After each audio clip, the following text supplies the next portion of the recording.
sigarane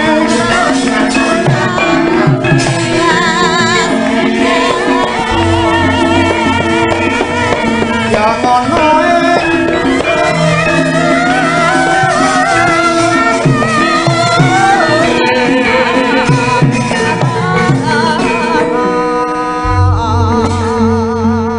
kedek tesma aku nyawang selendang biru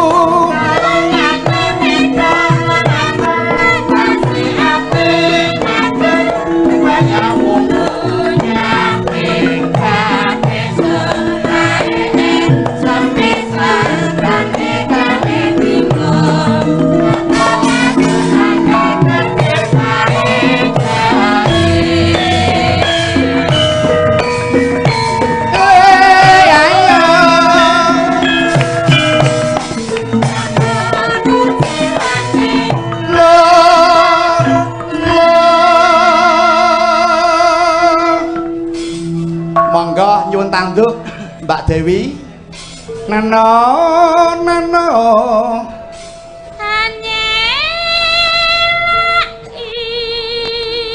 nano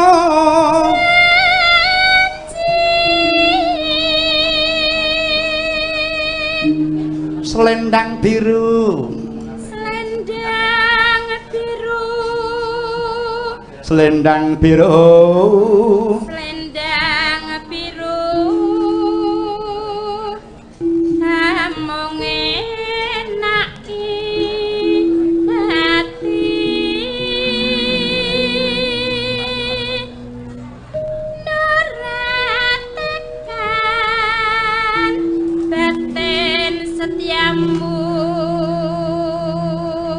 Korea selendang biru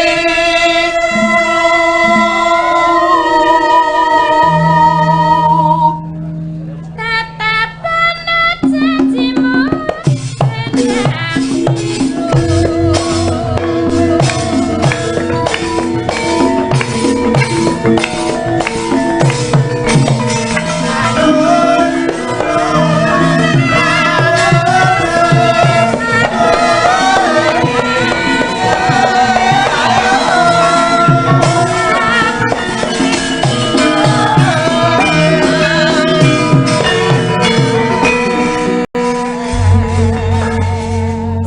seripet lagi melaku kita penunjuk jalan deh tekan ngisor papringan ngalor ngidul ngetan paling ulan yuk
karo Bagong wis do nglumpuk rene. Wah iya Le. Iya Kang. Piye kabare Kang Gareng? Selamat sejahtera truk. ora ana suwiji-wiji syukur. Kabare nggonmu piye, Gong? Entuk pandongamu, Kang. Aku mung kari duwe kloso siji karo lincak siji nggo linggihan kok, Truk. Lah dipan karo kursimu nang endi? Halah, terus aja takon wis tapis. Nggo sarapan anak-anakku kok, Truk. Wo, dadi mok dol. Hawite arep jagake sapa to, Kang? Bagong yo lagi krismon. Orang ijene kok le. Racak sambate kanca-kanca seniman ya padha kaya awake dhewe iki kok, Ngger. Ya mung penyuwunku, Truk, muga-muga sok bar pemilu tanggal 7 Juni kuwi ana perubahan situasi sing nyenengke ya, Truk. Heeh. Iya, Le.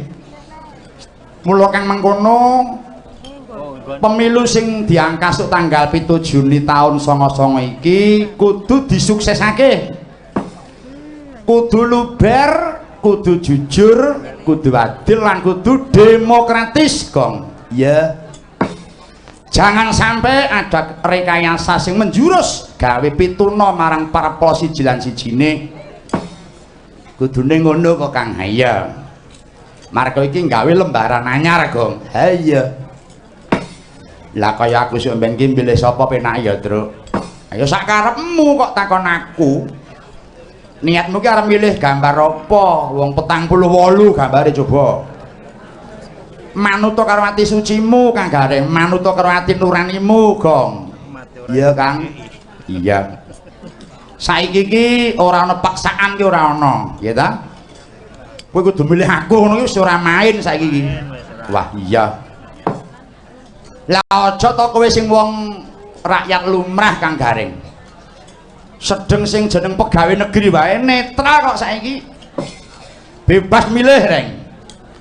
Ngono ya, Aja nganti pemilu diulang sebab orang netraling si pegawai negeri mau. Wah, ya aja nganti. Utamane Boyolali iki kudu sukses. Kuwi sing jelas pegawai negeri saiki kuwi sama sekali tidak boleh menjadi pengurus partai politik. Mula Kang Gareng kari milih saiki. Kuwi abot sing endi kuwi saiki, Reng? Pilih gondodo ning NIP apa pilih dadi pengurus parpol, silahkan, terserah Kang Gareng. Aja wedi-wedi wong saiki zamane wis zaman transparan, wis keterbukaan. Ngono ya, Le. Iya. Beda pendapat boleh, ora dilarang. Watone aja mung waton beda, ning kudu beda sing nganggo waton. Wah, iya ya, heeh. Lah kaya kowe iki sampean bakale milih gambar apa, Gong? Ayo sak karepku. Jetakon karo aku kuwi rahasia pribadiku kok mau takokke. Pemilu ki langsung umum bebas rahasia kok tak tekokke. Ning sing genah wae wektu saiki iki aku milih wong sing nanggap-nanggap kuwi wae kok, Deng. Ah, ya. Ngono ya, aku ya mathuk. Ah iya pitikno kepiye ta? Isa kuwi ya mung Bagong kuwi kok, Deng. Nek ora ana wong nimbali Bagong jurab dodolan apa meneh awakku iki. Weh, layak to layak angger aku nyang omahe Bagong karepe doh nglumpuk karo kanca-kanca kerawitan doh latihan doh kegladen para kadang kerawitan karo para pesinden. Lah arep nandangi apa to, Reng, kaya awakku iki? Tak wis tak kandhake mau ngarep to. Aku ki nyambut gaweku munggon kesenian. Aku dudu politikus. Ya ta? Aku dudu wong politik, aku iki wong seniman, ya ta? Hati nimbang nganggur, ayo codoh latihan. Kabisane dipupuk ben aja nganti lali nggo jagane mbok menawa sik bar pemilu oke wong do syukuran, ya ta? Lah, ngono ya. Iya. Nyambi gawe-gawe lagu. Apa nglumpuk karo para kanca-kanca pedalangan sing do lagi gladen tetabuhan wektu iki. Weh, kanca do latihan abuh piye ta? Sak ploe-ploe iki tak do ajar nabuh. Neng omahmu kok? Iya. Neng kebon kono wae. Anggere latihan ki aku jan seneng kok iso nggo menghibur pikir aku. Nek penuju latihan ki wah ya sing clebung ae omongane ya malah nyenengke. Weh ngono iya ne ya kuwi. Arep seneng kok kaya nek metu ngon ki ya. Dadi pleruk kae ning kebon kuwi. Wah iya ta iya. Saya sing jenenge Tengkleng kuwi. Sapa dalange Sri Susila kuwi? Dapuane apa nyaron. Wah, nek nyaron jan kaya wong tangane nek kowe nonton reng. Wah, iya wong prigel kok. Prigel dene wong ya. Pancen cocok karo kebatinane sing nyaron kuwi kok. Piye ta? Nyaron iki anggere pikirane iki goreh ya apik. Lho. Kok malah apik? Iya. Kok iso goreh sing goreh apane lho piye ta kowe iki tak urung mudeng ta apa ta wis ora tak kandhake urung ngerti wis ben luwu ora ngerti ya wis aja sok mbuka rahasiane kanca kuwi ora becik dadine kuwi jenenge Bagong menekuni karo profesine kuwi becik kuwi gomok teruske ha iya ya mung sok bakat tekaning dina kampanye kuwi ya gong karo Kang Gareng. Tak suwun ya aja nganti padha lari marang ing reh kerukunan antar kontestan. Iya, Le.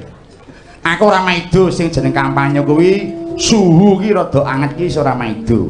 Iya ta? Ning angger isih eling nek iki isih bangsa dhewe, ya ta? Mestine ora bakal mentolo gawe rugi karo bangsane dhewe. Oh iya, jelas. Lan eling marang piwulang agama luhur kang nyebutake yen perbedaan adalah rahmat dari Allah yang seharusnya disyukuri dan dihormati. Iya. Luwe-luwe nek lahir batin oleh padha gelem ngurungkepi yen Boyolali kuwi pancen daerahe dhewe. Iya ta? Tak kira ora bakal kok mentolo lan ora bakal tega gawe rusak marang daerahe dhewe utawa kutane dhewe, Reng. Oh iya. Apa meneh Kang Petruk bangsane dhewe wis kaloka yang berbudaya luhur to Kang. Iya. Tindak sak tanduke mesine ya ora ninggal marang reng adat budaya timur sing wis adiluhung iki aja mung nggon pangucap ning cak-cakane ya kudu mok ketokake nek wong adiluhung tenan budayane dhewe iki aja kaya wong urahan. Iya, para nyata. Mula kaya peristiwa kerusuhan wingi kuwi ya, Truk. Prayogane ayo doh digawe bahan perenungan utawa kanggo introspeksi awake dhewe sak kabeh iki. Aja nganti tlatah nggone dhewe iki mengalami keadaan yang sangat merugikan moral maupun material tersebut. Ya ta, Truk? Bener. Iya, Le. Mula dengan semangat reformasi, mari kita ikat lebih erat lagi tali persatuan dan kesatuan bangsa yang sedang goyah ini. Amin ya rabbal alamin. Kakean gunem tanpa guna, ayo nembang iki mumpung komplit ya. Ya karo ngenteni ngungak mburi kira-kira rampung burung sing nyendok. Wah iya. Lah iya mburi iso nyambi bareng kene. Wong krungu karo mambu. Aja kuwatir. Bu Rato wis nyawiske, Bagong kae mesake sewengi ora mangan tak ngengehane. Alhamdulillah. Ya.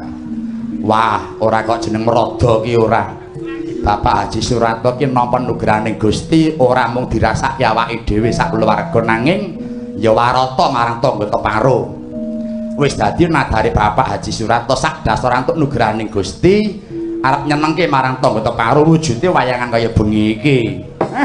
Sembah nuwun Pak Rato maringi tedha dhateng Petruk sak kanca. Tujune kaya ning tong gawean yang gagak sifat. Iya. Kena nggo ngulur urip.